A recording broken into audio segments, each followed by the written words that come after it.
Hello and a very warm welcome to the Ladies Club. My name is Valen Kirtley. Thank you for joining us as we bring you all the game changers, trailblazers and champions when it comes to women's sport. Today we are chatting about women who are shattering football's glass ceiling. With women's football growing in leaps and bounds, more and more ladies are breaking new ground in this popular sport. They're shaking things up and they're shattering the norms of the male-dominated arena.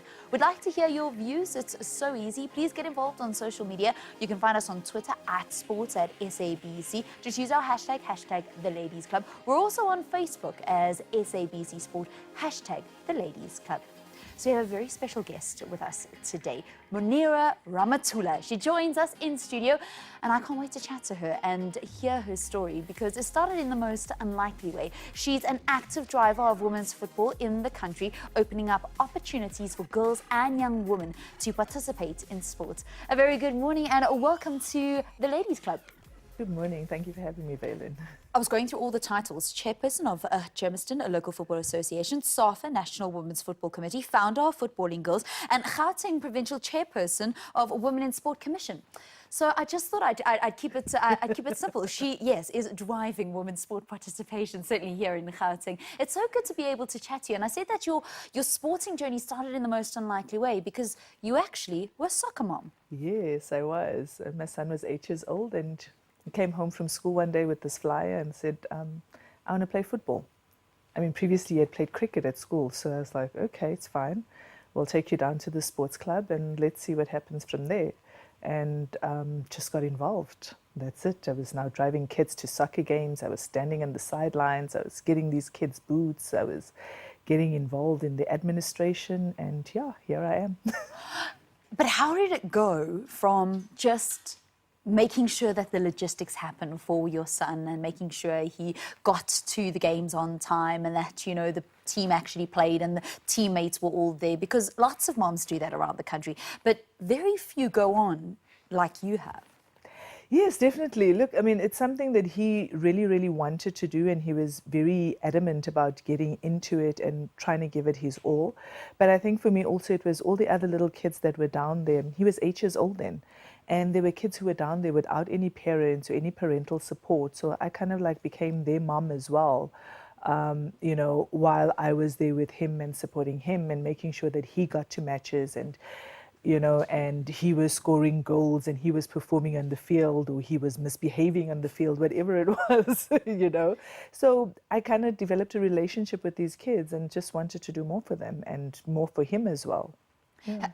And then that led to you actually opening up other opportunities for young women who said, hey, we see you are now being the administrator of the junior teams, moving up the ranks. How do we get involved? And that's why you started Footballing Girls. Yes, you know, I'd have a lot of girls who'd come to me to say, we want to play football, but we don't know what to do. And most of them have never played football. And initially, when it came to Footballing Girls, it was, okay, let's start with a team. But it's not what I really wanted to do. I wanted to actually get girls, whether you've played football or not, just kicking a ball or just giving you access to that opportunity. And that's how Footballing Girls started. And with the team in place, team ran for a year, but with the year that it ran, I mean, we had like 5 girls who made regional squads, provincial squads, went for national selections and stuff. But then you start concentrating on the small group of girls, whereas there's other girls that need these opportunities.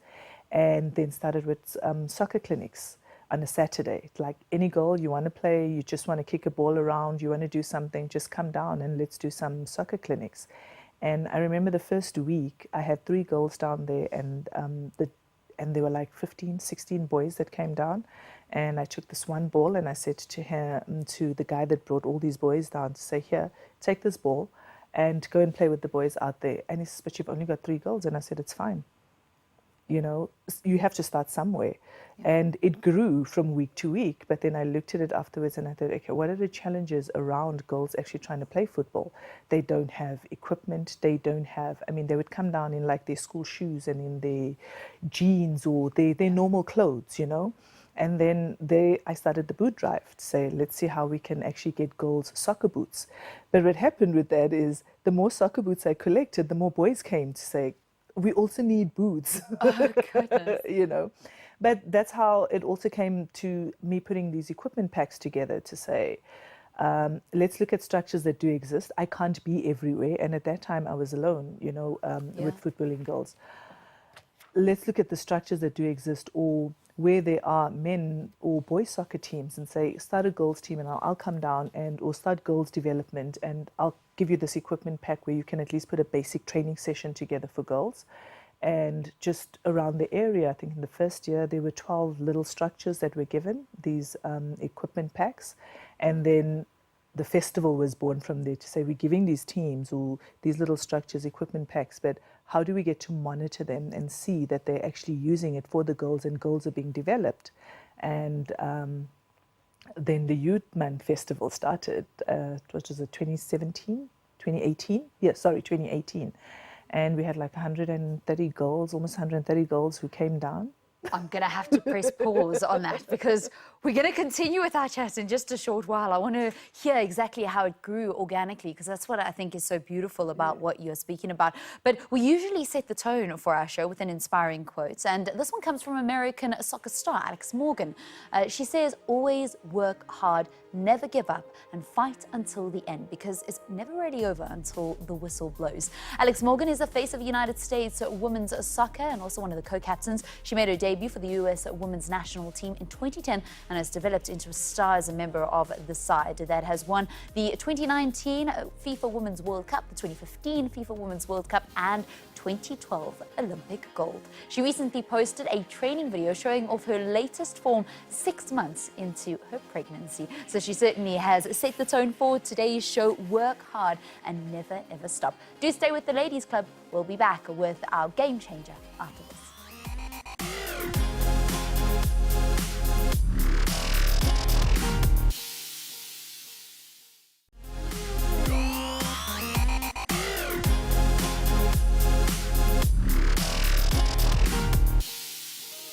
Welcome back. You're with the Ladies Club. Thank you for staying with us today. Moonira Ramathula went from being a soccer mom, cheering every player on the field, to chairperson of the Germiston Local Football Association and founder of Footballing Girls. And now she is the Gauteng Provincial Sports Council Women in Sports Commission chairperson. She's a passionate advocate for women's football and all sports, in fact, and her mission is to encourage girls to participate in sport. She recently developed a workshop for female athletes on building and developing their personal brands. She did mention how Footballing Girls, which started as a footballing club, went into becoming an MPO, which is now trying to help a bunch of different teams. Just explain to us where you guys are currently at with Footballing Girls. Where we're currently at right now is, the award started in 2018 as well. Yes. So awards is one of our biggest programs that we run. We still do the equipment drive, where we identify structures, we get requests from around the country now to say, we also have girl structures. How do we get an equipment pack to assist us in trying to run? We also do the school shoes for a high school in Vosloorus. And our main aim with that was not just to give school shoes, but to give school shoes to girls that come from child-run households. So to try and alleviate some of the pressure from, what they really go through, and also some sort of dignity when, they go to school, at least they have shoes. We do the sanitary packs as well, which would then be sanitary towels and a little bit of hygiene stuff, being your toothbrush and soap and that kind of thing. We might not do very large scales at the moment because a lot of it comes from, our pockets, as to how do we put this together and how do we actually try and make that difference out there. So yeah, that's where we're at. Munira, how do you manage all of these roles and everything that you do, also being a mom at the same time? I think, if you're really passionate about something, you find the time and you make the time, and that's what I do. Yes, I'm very, very busy, and I always say it's by choice, that I am busy and I enjoy what I do. And I always feel that in everything that I've done or I've achieved in life, somebody took a chance on me and somebody's waiting for me to take a chance on them. You mentioned that somebody took a chance on you, but when it comes to women going further in sports administration, most of the time they rely on a man that's in that position to give them the opportunity that they need, because it's still a male-dominated area. How did you overcome that challenge? Look, it's very much still a male-dominated area. There are a few changes that are taking place, though, to see a lot more women that are coming into the fold. I mean, recently we know with SASCOC we got the 50-50, so that was very exciting. And I must say, well done to the visionary leadership that's at SASCOC that would see that and understand that women also have an important role to play within the sport. Having said that, though, I also had a lot of men that were out there that were supporting me and who believed in me and believed that I could do what I said that I would do. But over and above that, I also have a lot of naysayers and people that don't, and I really don't care about that. I have this, that I need to do this, and I make it happen, you know, and that's it. And I think that's the attitude that a lot of women should take, because a lot of the times when women hit a brick wall, when they get to problems, whether being an athlete or being an administrator, they back off and they're like, okay, no, it's fine. I'm just going to go home and sit and watch my soapies and stuff like that. No, I'm not going to go home and sit and watch my soapies. Yeah. I believe in this, so I'm going to keep going. Whether you support me, whether you don't support me, it's up to you. Who would you say was your biggest role model in your journey so far? I think my biggest role model so far, I would definitely say, was one. I was fortunate enough to have met Jomo Sono in 2011, and he believed in me and he believed in what I wanted to do in sport. Well, at that time it was just football, and then I got to meet other people along the way. I got to meet Ria, I got to meet Ntambi, I've got to meet Nomsan Mahlangu, and we have the support that we have for each other and do all these different things together. And I can pick up the phone at any time and say to them, look, I need support with this, or I need this kind of issue resolved, or how do I do this, or I want to do this, do you think it's possible? But I'm also very strong-willed. But there are a lot of strong women out there. And recently I got to meet, when I joined the Gauteng Sport Confederation, I got to meet Barry Hendricks, and I must say, quite visionary, very supportive when it comes to building women in sport, and very supportive when it comes to ensuring that we need to reach those numbers, and we need to reach those numbers with effective and impactful women. So yeah, I think every day I get to meet different people that impact differently. It's so great to hear you speaking about the men that have also given you opportunities, because I think sometimes, when we focus in on women's sports and all the challenges and the fact that there is a disparity between the amount of men that are in decision-making positions and the women that are there, we always think that it's men not giving opportunities. And while that may have happened, there is certainly a change. No, there definitely is a change. It's slow, but it's there. But as I say, if you have the men that are sitting there and saying, we understand the role that women play in sport, and we understand the importance of having impactful and effective women within the sporting environment, it helps a lot. But at the same time, I think as women also, we need to understand that we have a certain role to play, but we also need to learn to prepare the next generation so we can hand the baton over, where we are not always holding a million positions within the sporting industry and thinking that there's nobody else that can do it better than us. Okay, we're going to be chatting to her after the break. Do stay with the Ladies Club. Our game changer, Moonira Ramathula, is in studio.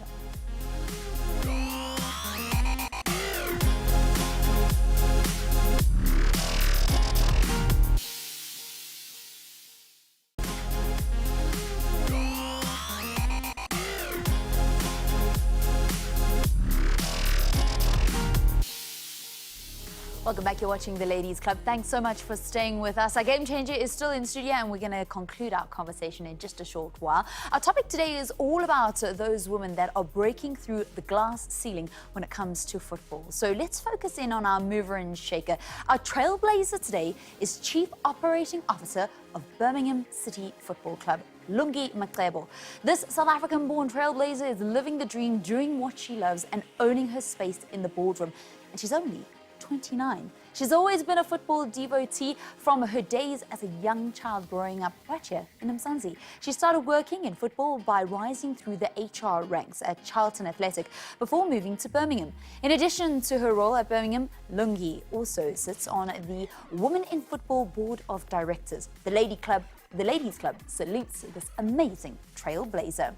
Munira, it is important that we have women that are in positions that show other ladies that what is possible. Yes. No, definitely. If I didn't have other women out there that would show me, or other women that I would look up to, whether I knew them or not. I don't think I'd be where I am. You know, I'd sit there and think, maybe it's not possible. Maybe I need to hide behind a corner or shy away. But having people to look up to, and me having people who look up to me as well, even if I have days where I want to give up, I look at that and I think, but there's somebody behind me who's looking up to me and expecting me to help them, you know, move across, and also to inspire them in some sort of way. And that makes a huge difference. You know, it also allows you to keep going, and also allows you to motivate yourself more than anything else. Talking about motivating people, you certainly doing that with the Footballing Girls Awards. Yes. Oh, that was, you know, it was a project that started out of nowhere. I just won the G Sport Volunteer of the Year in 2017. And sitting back, I thought, I want to take this back to my community. I want women to understand that it's important for them to be recognized, because it does so many different things for your recognition. Eh? Yeah. It changes a lot. But also, there's so many women out there that do so much and nobody gets to know about them.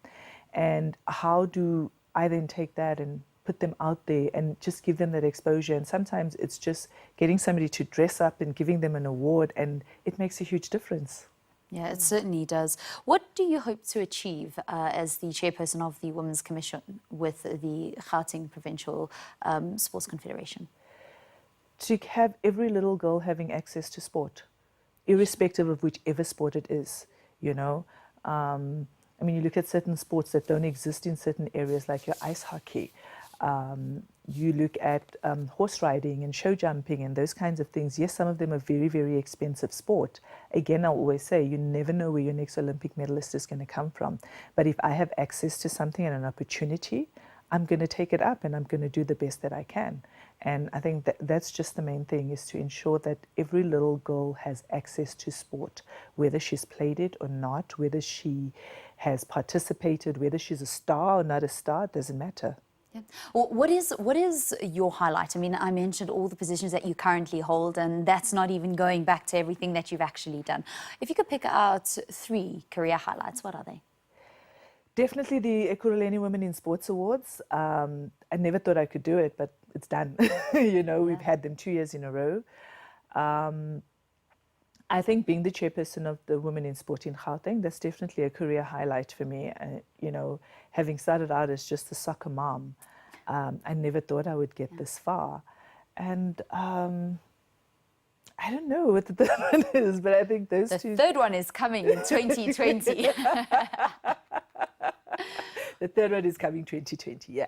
So what do you hope to achieve still in this year, in the next 5 years, in the next 10 years?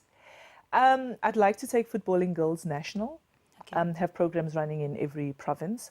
I'd like to see the awards going not just from Ekurhuleni, but more from, you know, covering the entire Gauteng firstly, and then let's see it from there. And I just would like to look at empowering more women in sport. And I think if women understand the important role that they play in sport in this country, a lot more would change. Their mindsets would change, and we would be able to achieve a lot more. What actually keeps you motivated? I think I'm a big dreamer.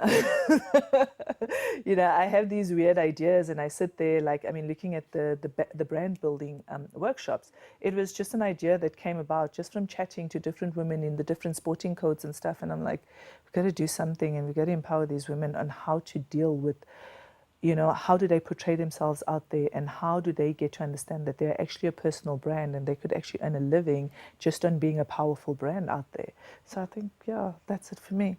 Munira, where did you get this can-do attitude? Because, I mean, loads of people have great ideas. They've got very big dreams, but they never go further than maybe saying it out loud in their bedroom, or actually even from their heads. They never actually put it into action. You've managed to bring to life all of your dreams. I think I don't give up. I really, really don't give up. If I want to do something, I would rather fail at it and know that I tried it and I failed, and that's it. I mean, I don't care who's going to say to me that, no, it's not possible, you can't do it. Let me try it. And when I was growing up, I used to hear a lot where people would say, yeah, South Africans don't dream big, you know. South African kids don't dream big. And I think we do, but I think we also listen a lot to the negativity and people saying you can't do it. And we focus on that and we think, no, I can't do it, so I'm not going to do it and it's not going to be possible. No, you can do it. I look at recently, you know, Mariah Carey had that Christmas video out and stuff like that, and Trevor Noah was in it. And I looked at it and I was like, I'm sure when he was a kid, Mariah Carey was like one of his idols, and he never thought that one day he would be in one of her videos and in like such a commemorative video. And I think we should all have that spirit to say, I'm going to do that and I'm going to make it happen. I'm going to make it happen. Yeah. I mean, that's absolutely brilliant. And dream big. Yes, definitely. Dream big. You know, you fail, you get up and you try again. You know, nothing's going to fall off you. Who's Munira away from all of these big dreams that she has and all these things that she's doing? My husband and my 2 kids, I guess, yeah. But I think, you know, over the years, they've got to understand. And I think, in a way, for me, it's also trying to inspire my kids to be able to say to them, you know what, you can achieve whatever it is that you want. Don't settle for mediocrity. You know, don't be okay with saying, oh, yeah, you know. And again, if you ever want something, give it everything. And if it doesn't work out, then you don't look back. And that's what I do. In that, whether it's friendships, whether it's business relationships, whether it's anything, is that I give 150 to 200%. And if it doesn't work out, I'm able to walk away and never feel bad about it and think, well, I gave it everything. And if it's not working out, it's fine, because I did. And there's never a time where I need to look back and say, but if I did this like this, then it would change, or whatever the case is. I wasn't always like this, but it was a lesson that I got to learn. And when I learned it the first time, I applied it to my life, and that's how it is. Usually they say lessons come with a lot of difficulty, and it was a very challenging event that actually helped you learn the lesson. Was that the case for you? No, most definitely. It was a very, very challenging event that helped me learn that. And that's why I say I'm able to just walk away. It's not working out, it's fine. I'll walk away. But I walk away knowing that I did everything I possibly could to make it work. Dream big and just don't give up. Give it your all. And if it doesn't work out, you can say, I've done my best. Yeah. Munira, thank you so much for coming into studio. Thank you very much for having me here. We look forward to the next 5 years where you're going to come into studio again and tell us about all the other fabulous things that you've done and the dreams that you've been able to bring into actuality. That's what we've got time for this week. Thank you for spending some time with us here on the Ladies Club. You're welcome to send us your ideas of trailblazers, game changers, women in sport that inspire you. Our social media details are on screen. And until we meet again, remember that greatness is earned and never ever given. Thank you for watching. My name is Valen Kirtley, from myself and the entire Ladies Club team. Goodbye.